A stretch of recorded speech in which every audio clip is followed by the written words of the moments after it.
this big, scary looking graph is describing basically almost everything you need to know about double bass playing at basically any tempo. Technique, settings, and tempo.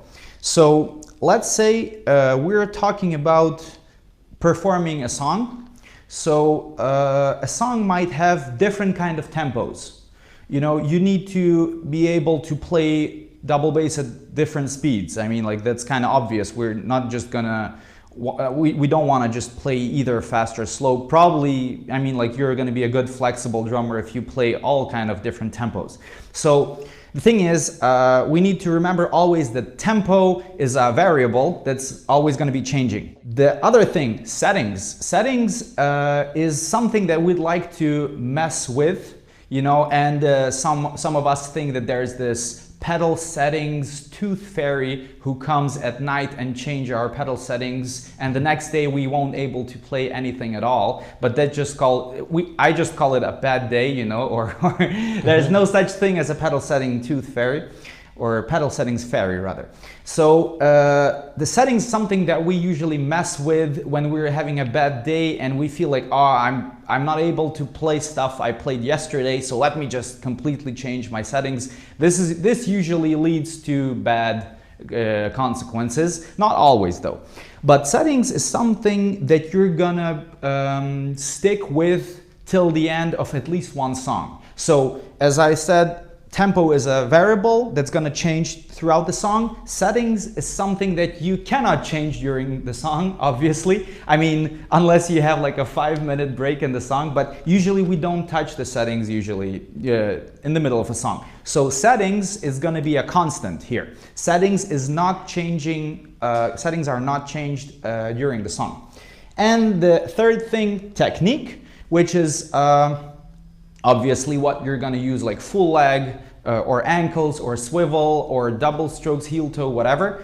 And this is also a variable, and this is the most dependent. It's going to depend on the other things. This variable is going to be changing. This is something that you need to adapt to. All right, so we got the technique, that's a variable, settings, that's a constant, and tempo, that's another variable. The tempo variable doesn't depend on you, it depends on the song, so you cannot really control it if you're playing to a click. You cannot change the setting because it's a constant, and the only variable that you can and you should change is the technique. So basically what I tried to explain, I did it in a like really smart and weird way, but what I'm trying to say is that the main and only thing that you need to try to do during a song is to adapt your technique to the certain tempo that's right now, having the constant settings that you kind of already set up before the song. So this is the slow tempo, this is the medium, and this is the fast. The settings can be I wrote here loose, meaning the spring tension, but overall it means just like really loose settings when it comes to beater angle, when it comes to beater height, when it comes to, let's say, VDL if you're using Axis, or any other pedals that you can just change the position of the direct drive link or chain or whatever you're using, because some pedals have like different positions, like for example the Coppeto or the Demon drives, or it doesn't matter. And then you have the technique. In this particular example, I'm only talking about single strokes just because that's the only thing that I can do. I'm not a double stroke player. So you have the full leg, if like the most, let's say, easiest, the easiest and the most intuitive way of playing. Then you have ankles. This is like more for skilled players. And then let's say swivel is your limit that you can reach in terms of technique, which is like the ultimate awesome thing to use in metal. So try to align everything on a horizontal line. So it's this is how these combination make sense and work the best for you. Of course, you can always play with full leg, with full spring tension, but it's going to be tough, you know.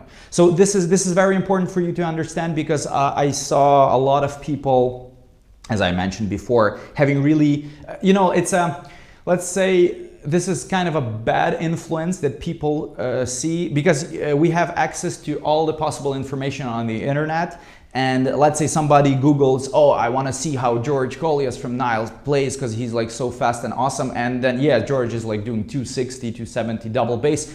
And the guy just started to play drums. And then he's like, yeah. And then he says, like, oh, I see George has maximum spring tension and a high beater angle. So I'm going to completely adjust the pedals the way he does. And then the guy, of course, cannot play 260, but he's just starting at 100 BPM. And he's like, oh, it's so hard. Why am I struggling? Of course, because these extreme settings are not really meant for the tempos that you're trying to play. And he's also using a different technique. So that's usually what causes a lot of problems, and that people don't really, they kind of overlook it. You know, they don't really understand that this is the reason it's causing the problems, because you're not using the appropriate technique with the appropriate settings for the current tempo that they're trying to play.